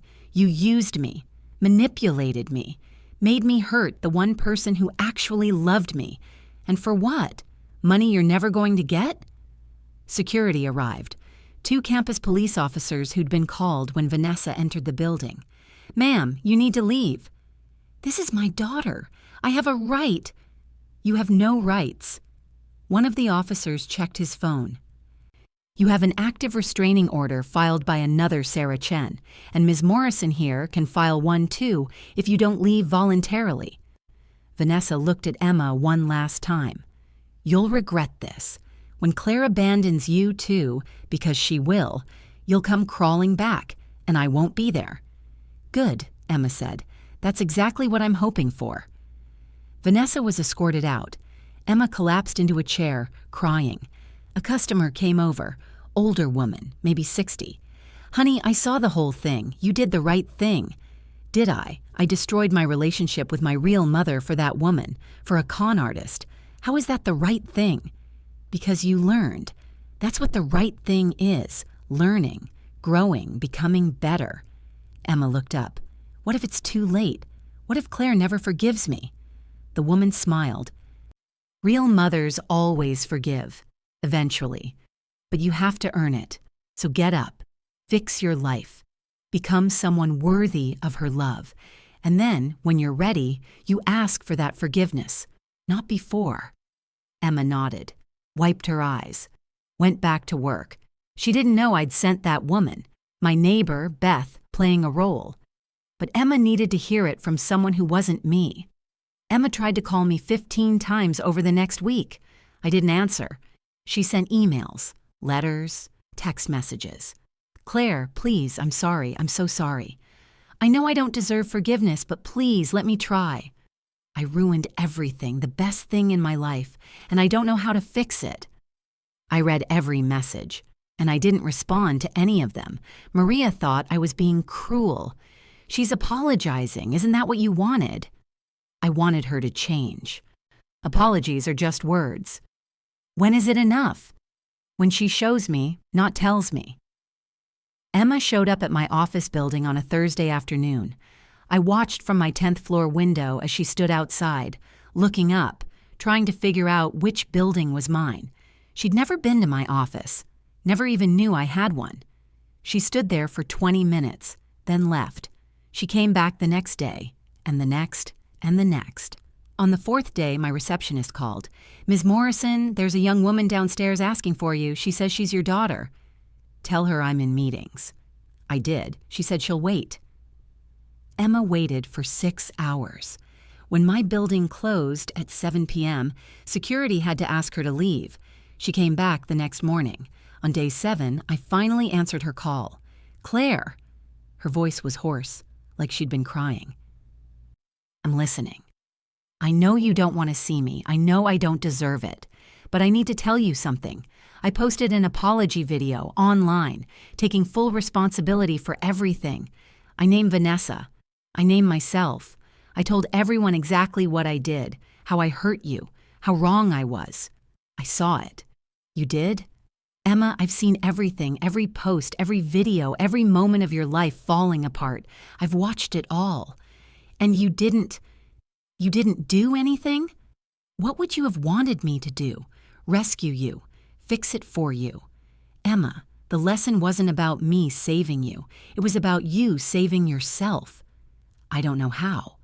Yes, you do. You're doing it right now. Working, facing Vanessa, taking responsibility. That's how you save yourself. But I need you. I need my mom. No, you need to become someone who deserves her mom. There's a difference. The line went quiet except for her breathing. How long? She whispered. How long until I'm that person? I don't know, but Emma. You're getting there. Keep going. I hung up before she could respond. Vanessa's final play was predictable in its desperation. She filed a lawsuit claiming grandparents' rights, a completely nonsensical claim given Emma was an adult, but it was harassment, and it was effective. The lawsuit demanded visitation rights, financial compensation for emotional distress, and access to Emma's trust fund as rightful compensation for birth trauma. Maria was ready. We're going scorched earth.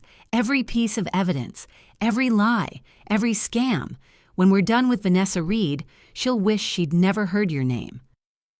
The hearing was scheduled for a Friday morning. I wore my best suit. Emma was subpoenaed to testify. So was Richard. So were Vanessa's 2 other children. Michael and Sarah had flown in specifically for this. Vanessa arrived with a court-appointed lawyer.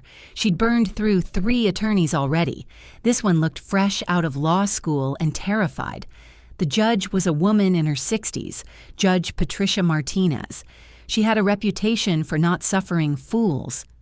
Ms. Reed, she began, you're claiming grandparents' rights over an adult child? It's not about rights, Your Honor. It's about justice. I gave birth to Emma. I deserve to be part of her life. You voluntarily surrendered your parental rights 21 years ago. I was forced to. I was 17. My parents... Your parents wanted you to keep the child. Hospital records indicate you refused to even hold the infant. Judge Martinez flipped through the file. You stated, and I quote, I'm not ruining my life for a mistake.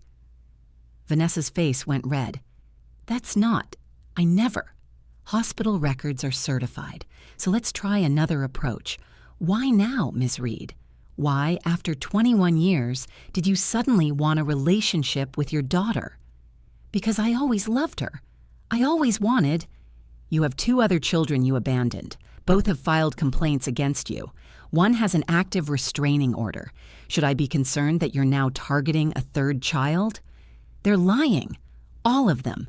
They're trying to... Ms. Reed. Judge Martinez's voice cut like ice. I've reviewed the evidence. Bank statements showing you drained Emma's savings account. Credit card records showing unauthorized charges. A loan you convinced Emma to co-sign and then defaulted on. Text messages where you explicitly discussed extracting money from a trust fund. This isn't about love. This is about money. That's not fair. You don't understand? I understand perfectly. You're a con artist who targets your own biological children, and this court will not facilitate that. Judge Martinez turned to me. Ms. Morrison, would you like to present evidence? Maria stood. Your Honor, we have testimony from Richard Reed, Ms. Reed's ex-husband. We have financial records. We have statements from 2 other biological children. And we have this. She played a recording. Vanessa and Emma from 3 weeks ago. Vanessa's voice clear. We need to sue her for that trust fund. It's your money she's stealing from you. We can get a lawyer, break the trust early, and you can give me what I'm owed for giving birth to you. The courtroom was silent. Your Honor, Maria continued, this isn't a case about family reconciliation. This is financial exploitation. Ms. Morrison requests a permanent restraining order, preventing Ms. Reed from contacting Emma Morrison in any way. We also request that the court order Ms. Reed to pay Ms. Morrison's legal fees in the amount of $75,000. Judge Martinez didn't even pause. Granted. Ms. Reed, you are hereby ordered to stay at least 500 feet from Emma Morrison at all times. Any violation will result in arrest and prosecution. You will pay Ms. Morrison's legal fees within 90 days or face contempt charges. This case is dismissed. Vanessa erupted. This is insane. She's my daughter. I have rights. You surrendered those rights 21 years ago. Security, please escort Ms. Reed from the building. As Vanessa was led out, screaming about injustice, Emma sat in the gallery crying quietly. Not crying for Vanessa, crying for herself, for the time she'd lost, for the damage she'd done. I walked past her on my way out, stopped. Emma. She looked up, eyes red and swollen. You have 90 days to put your life back together. School, work, credit, fix it, all of it. And then, when you're ready, call me. And you'll answer? Maybe, if you've earned it. I walked out. Behind me, I heard Emma whisper, I will, I promise. I hoped she meant it. Time is a strange healer. It doesn't erase wounds, it just teaches you how to live with the scars. 6 months passed like a slow-motion earthquake. Every day, the ground beneath Emma shifted a little more, forcing her to find new footing. I knew because I watched. Not obviously, not obsessively, but in the way that mothers do, even when their children have broken their hearts. My property manager mentioned that Emma had rented a studio apartment on the south side of town, 700 square feet, 4th floor walk-up, no elevator. The same building where I'd lived 20 years ago when I was working 3 jobs and raising a baby alone. The symmetry wasn't lost on me. Beth saw her working at the coffee shop, then at a restaurant downtown, waiting tables on weekends. 2 jobs, saving money, learning what I'd tried to teach her all along. Nothing comes easy, and everything worth having requires sacrifice. Emma re-enrolled in community college, part-time, 3 classes. She couldn't afford full-time. She destroyed her credit with that loan Vanessa convinced her to co-sign, and rebuilding took time. Maria's paralegal, the one who went to Emma's gym, reported that Emma looked different. Thinner, yes, but harder too, tempered, like she'd walked through fire and come out forged in steel instead of ash. She asked about you, the paralegal told Maria. Maria told me. What did she ask? If you were okay, if you were happy, if you'd moved on. What did you tell her? The truth, that you were living your life, that you seemed at peace. I was at peace, mostly. The kind of peace that comes after a storm when everything is wrecked, but at least the thunder has stopped. I threw myself into my business, bought 2 more commercial properties. Started a scholarship fund for single mothers going back to school. Didn't name it after Emma, named it after David, my late husband, the man who would have loved Emma like his own. I went to therapy, finally. Sat in a chair across from a kind woman named Dr. Patterson and said the words I'd been holding in for months. I don't know if I can forgive her. Do you want to? Dr. Patterson asked. I want to. That's a start. Vanessa disappeared. No one knew where. Rumors said she'd moved to Arizona or maybe Nevada, somewhere warm where she could start over, find new children to exploit. The restraining order was permanent but only effective if she stayed in the state. I hoped, for the sake of whoever she targeted next, that they'd be smarter than Emma, but probably not. Vanessa was good at what she did. And desperate people make perfect prey. The letter arrived on a Tuesday in late spring, not an email, not a text. A real letter in a cream-colored envelope with my name written in handwriting I'd recognize anywhere. Emma's careful script, the same one she'd used to write thank you notes after birthday parties when she was 8. I held the envelope for 20 minutes before opening it. Inside were 10 pages, handwritten, front and back, and a money order for $247. I read the letter standing in my kitchen, the same kitchen where Emma had eaten breakfast for 18 years. Dear Claire, I don't know if you'll read this. I don't know if you'll even open it. But I need to write it anyway, because some things need to be said, even if no one's listening. 6 months ago, I stood in front of 50 people and told you that you were never my real mother, that you were a placeholder, a babysitter. I said those words deliberately. I wanted them to hurt. And they did. I saw it on your face, even though you tried to hide it. I want you to know, I've replayed that moment every single day since. I've woken up at 3 a.m. hearing my own voice saying those words, and every single time I want to reach back through time and stop myself. But I can't. So instead, I'm writing this. I was wrong. Not just wrong about you, wrong about everything, about what matters, about what family means, about what real love looks like. Vanessa told me what I wanted to hear. She told me I was special, that I deserved better, that you were keeping me small to control me, and I believed her because I wanted to. Because I was struggling in school, struggling with money, struggling with feeling like I wasn't enough, and she offered me an escape, a fantasy where I was the wronged princess finally finding her real family. But it was all lies. Every word, every promise, every moment of love was just her calculating how much she could take from me. You know what the worst part is? You tried to warn me. You tried to protect me. And I called you jealous, controlling. I accused you of trying to keep me from my real family. My real family was you. It was always you.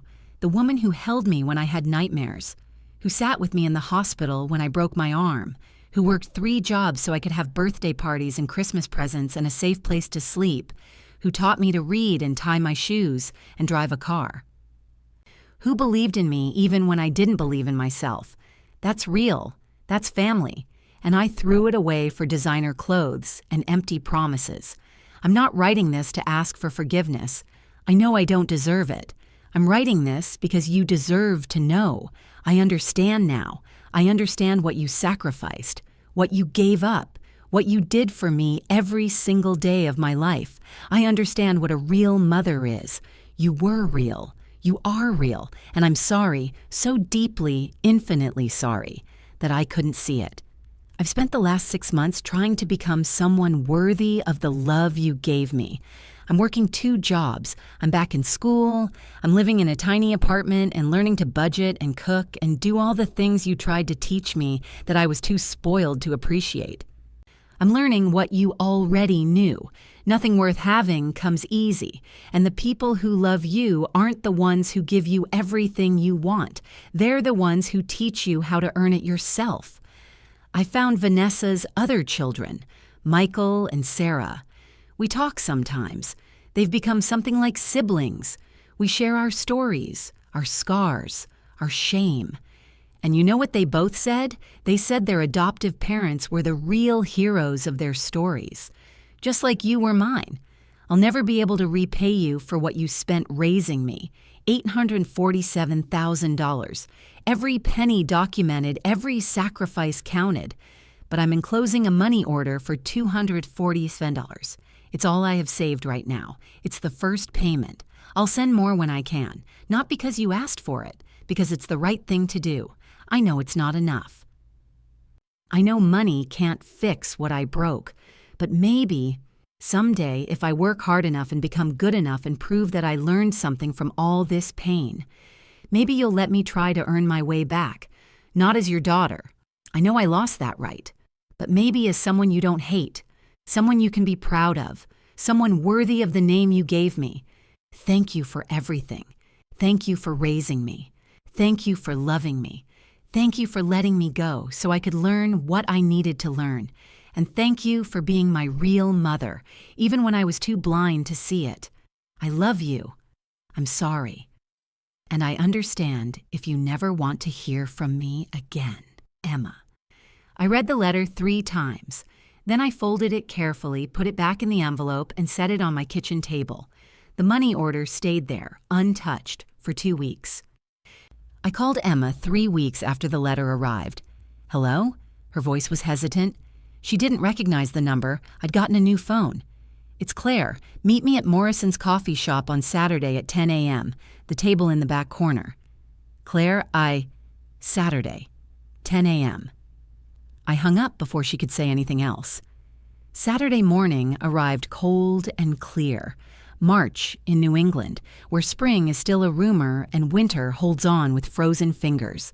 I arrived at Morrison's, yes, my coffee shop, the one I'd bought 5 years ago, at 9:45, ordered my usual black coffee, sat at the table in the back corner where I could see the whole room. Emma arrived at 9:52, 8 minutes early. She spotted me immediately, and I watched her face cycle through a dozen emotions in 3 seconds. Hope, fear, shame, longing, despair. She looked different. Thinner, yes, but stronger too. Her hair was pulled back in a simple ponytail, no makeup, jeans and a sweater that had seen better days.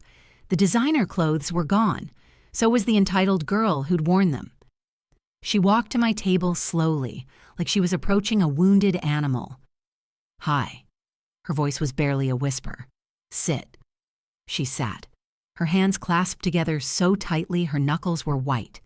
We looked at each other across the table, a distance of 3 feet that felt like miles. "Thank you for meeting me," Emma started. "I wasn't sure I got your letter." "Oh," she bit her lip. Did you read it?" "All 10 pages, 3 times." "And the money order?" "It's still on my kitchen table. I haven't cashed it." Emma's face crumpled. "Claire, I'm so sorry. I'm so sorry. I was stupid and selfish and—" "You were 20 years old," I said calmly. 20-year-olds are supposed to be stupid and selfish. That's not the problem." "Then what is?" "The problem is what you did with that stupidity. The choices you made, the words you said." I took a sip of coffee. My hands were steady even though my heart was hammering. "You stood in front of 50 people and told me I was never your real mother, that I was a placeholder, that my service was no longer required. I know, I'm not finished." My voice was gentle but firm. "You took pictures of us off the walls. You erased me from your social media. You changed your emergency contacts. You systematically removed every trace of me from your life. That wasn't a mistake, Emma. That was a choice. Multiple choices. Made over and over again." Tears streamed down her face. "I know. You're right. I don't have any excuses. I wanted so badly to believe Vanessa, to believe I had this perfect biological family waiting for me, and I was willing to destroy you to have it. Do you understand what that did to me?" "No." She shook her head. "I can't possibly understand, but I've tried. I've spent 6 months working 2 jobs and living in a tiny apartment and counting every penny, and I still can't comprehend how you did it with a baby, how you sacrificed everything and never complained, how you loved me so completely that you were willing to let me destroy you, if that's what I needed to learn." I was quiet for a long moment. "Emma, I need you to understand something. I loved you. Past tense." Her face went white. "Past tense. I loved the girl I raised, the girl who hugged me before school, who called me when she needed help, who believed in me the way I believed in her. That girl is gone." "No, I'm still—" "You're not. You showed me someone I don't recognize. Someone who could look at 21 years of love and call it babysitting. Someone who could throw away everything real for something fake and shiny." Emma was sobbing now. Please don't say that. I've changed. I'm not that person anymore." "Maybe, maybe not. Time will tell." I leaned back. "But here's what I know. I can't love you the way I did before. That door is closed. You burned it down." "So that's it? We're done? Forever?" "I didn't say that." Emma looked up, hope flickering in her eyes. I chose my next words carefully. They were the most important words I'd ever say to her. Real mothers don't raise children expecting gratitude, Emma. We do it because we love them, because they're ours, because that's what love is, giving without keeping score. I know, but we also teach them values, loyalty, gratitude, integrity, respect, and I failed you. You didn't fail me. I failed you. No, listen to me. I gave you too much without teaching you the cost of things. I lived modestly to teach you humility, but I never showed you the actual work behind our lives, the sacrifices, the choices. I wanted you to learn values, but I insulated you from consequences. You were a perfect mother. I wasn't. Perfect mothers don't raise children who throw them away for designer clothes and empty promises. I softened my voice. I was a good mother. Maybe even a great one, but I wasn't perfect, and my imperfection created a blind spot in you, a place where Vanessa could dig in and make you believe lies. I should have known better. Yes, you should have. But you were also vulnerable and manipulated by a professional con artist. Both things can be true. Emma wiped her eyes. What do I do now? You keep doing what you're doing. You work, you learn, you grow. You become someone better than the girl who stood in that restaurant and destroyed me. And then, when I'm that person, maybe we can build something new, not what we had, that's gone forever, but maybe something different, something earned instead of given. Can we start over? No. The word was final. You can't unsay what you said. You can't undo what you did. Those words will always be between us. That betrayal will always be part of our story. So we just, pretend to be polite strangers? Or we acknowledge the truth, that you hurt me in ways that can't be fully healed, that I loved you in ways you didn't deserve, that we both have to live with what happened and decide if there's anything worth salvaging. The silence stretched between us like a chasm. I reached into my purse and pulled out an envelope, slid it across the table. Emma stared at it. What is this? Information about your trust fund, account numbers, access codes, instructions for when you turn 25. But I thought, after everything, the trust fund is yours. It was always yours. I set it up for your future, not as a reward for good behavior. It's still there, all $2 million. I never touched a penny. Emma opened the envelope with shaking hands, saw the bank statements, the balance. Her eyes widened. You kept it, even after. I pulled out the money order she'd sent me, slid it back across the table. The money I spent raising you was a gift, not a loan. The $847,000. That was what real mothers do. We give without expecting repayment. Keep your 247s. You'll need it more than I do. I don't understand. Why are you doing this? Because despite everything, I did love you. And real mothers don't abandon their children, even when their children abandon them. The parallel hit her like a physical force. She gasped. That's what you're teaching me. That's what this whole thing was about. Partially. I wanted you to learn what real love looks like, what real sacrifice means, what real family is. I finished my coffee. Vanessa gave birth to you and walked away. I raised you for 21 years and you walked away. But I'm not Vanessa. I'm not wired to abandon people I love, even when they hurt me. So you still love me? I love who you're becoming. I love the possibility of who you might be. But Emma, I need you to understand. It will never be what it was. That innocent, unconditional love, that died in that restaurant. What we build now, if we build anything, will be different, harder, earned. Emma nodded slowly. I understand, and I'll earn it, however long it takes. Use the trust fund wisely. Go to a 4-year university. Get your degree. Build a life you're proud of. Become someone worthy of the sacrifices I made. And then we'll see. I stood to leave. Emma stood too, instinctively reaching for a hug. I stepped back. The rejection on her face nearly broke me, but I held firm. Not yet. We're not there yet. When will we be? When you've proven, really proven, that you understand what you had and what you threw away. When you've become someone I'd want to know, not just someone I'm obligated to forgive. How will I know when that is? You'll know, and so will I. I picked up my purse, paused, looked at her one more time. I hope you have a good life, Emma. I really do. I hope you go to school and fall in love and build a career and have children of your own someday. I hope you become everything you're capable of being. But you won't be there for it. That's up to you. Maybe in 5 years, 10 years, you'll be someone I'd want to know, someone whose company I'd enjoy. Someone who understands what I gave up for her and honors it with the life she's lived. And if I become that person, then you know where to find me. Do I? She looked confused. You changed your number. You don't answer emails. I don't even know where you live anymore. I smiled. Small. Sad. Emma, I own half this town. I own the building you live in. I own the restaurant where you work. I own this coffee shop. When you're ready, really ready, I'll know, and then we'll see if there's anything left to salvage. I walked toward the door. Claire? I stopped.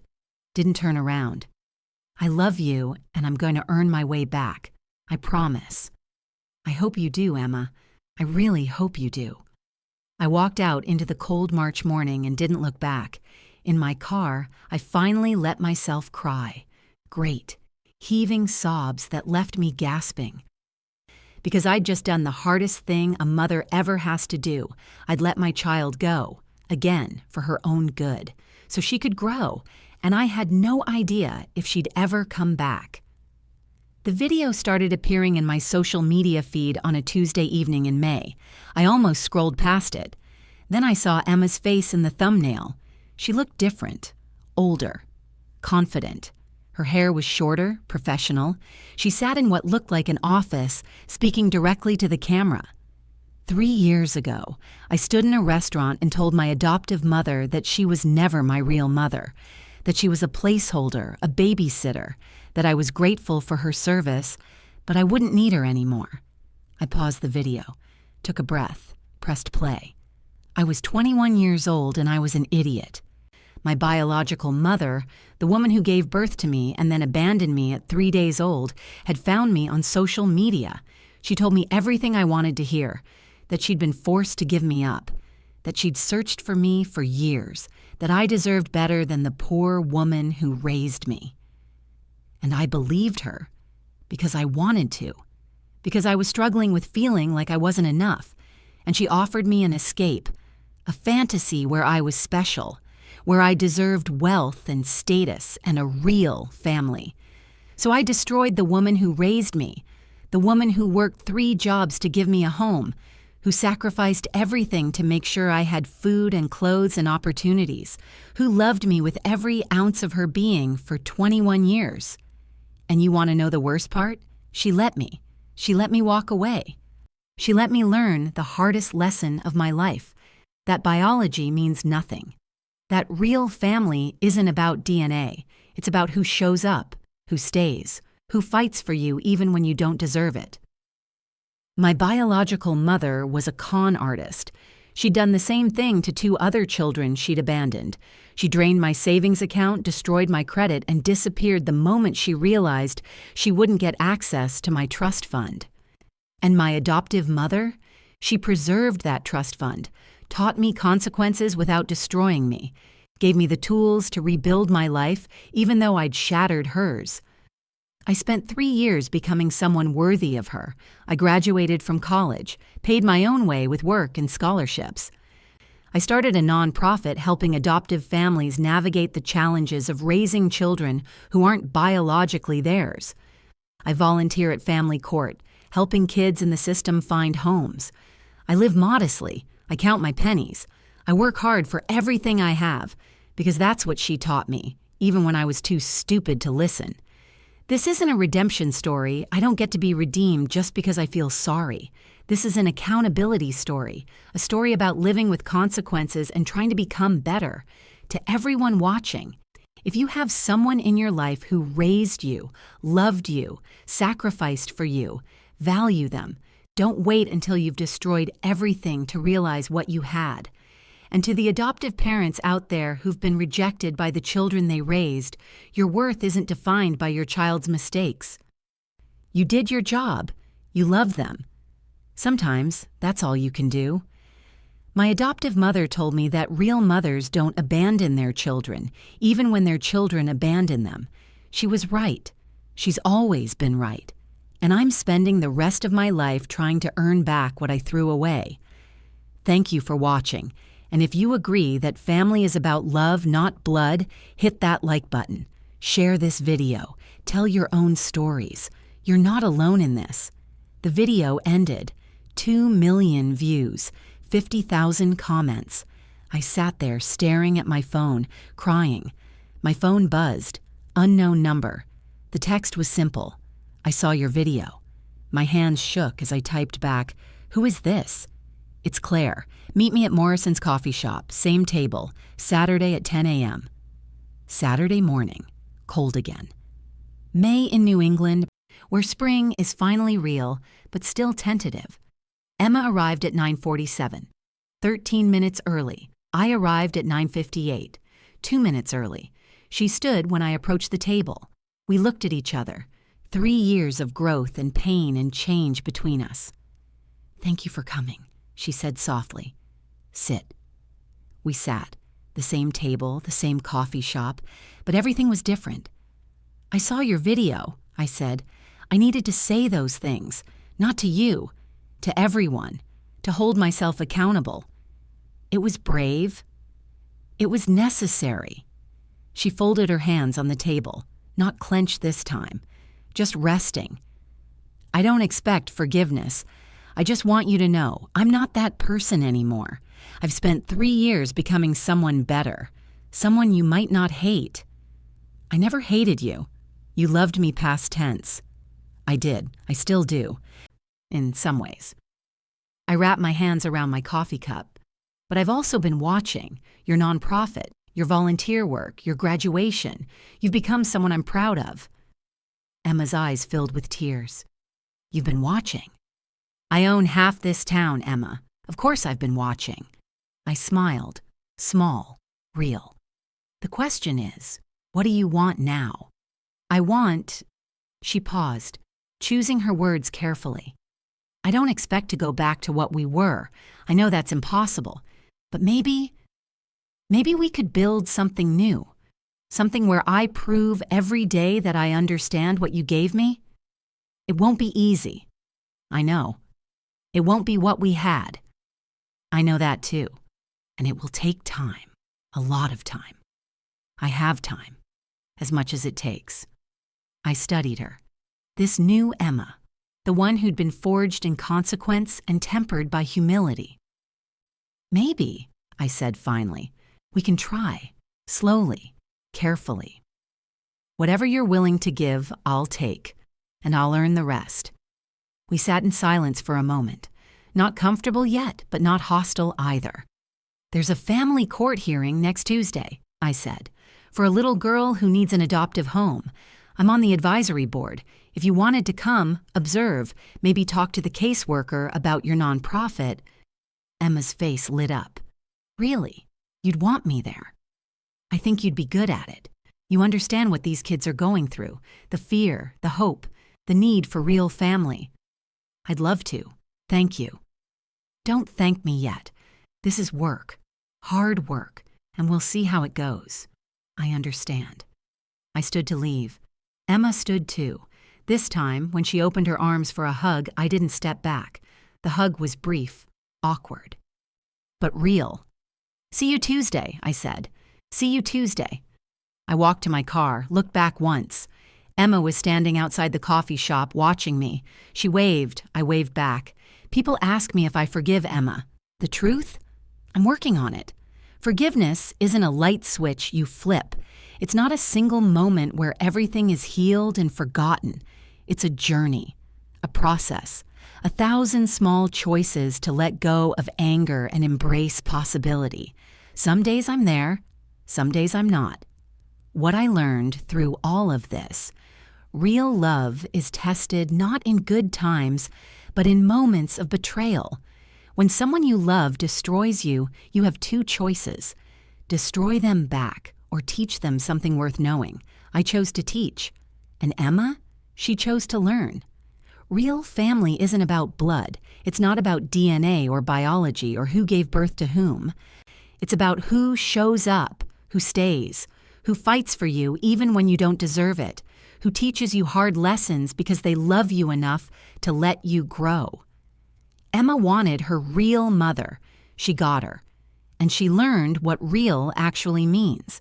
Vanessa gave her DNA. I gave her everything else. And in the end, Emma learned which one mattered more.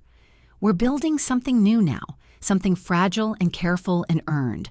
It's not what we had. It never will be. But maybe it's something better. Something built on truth instead of assumption, on choice instead of obligation. To everyone watching this, Value the people who raised you, not just the people who birthed you. Biology is an accident. Family is a choice. Choose wisely. And to the adoptive parents out there who've been rejected, betrayed, destroyed by the children they loved, your worth isn't defined by your child's mistakes. You did your job. You loved them. You taught them. Sometimes they learn. Sometimes they don't. But either way, you were real. You were family. And that matters. Sometimes the best revenge isn't destruction. It's teaching a lesson worth learning. It's living well while they figure out what they lost. And sometimes, if you're very lucky, they figure it out in time to build something new. Emma and I are trying. It's hard. It's awkward. It's nothing like what we had. But we're trying. And maybe that's enough. Which city are you from? Tell me in the comments. If you've ever been betrayed by someone you loved, hit that like button. Share this video. Let others know they're not alone, because we're all just figuring this out as we go. And the only way through is together. Don't forget to subscribe for more stories about family, forgiveness, and finding your way home.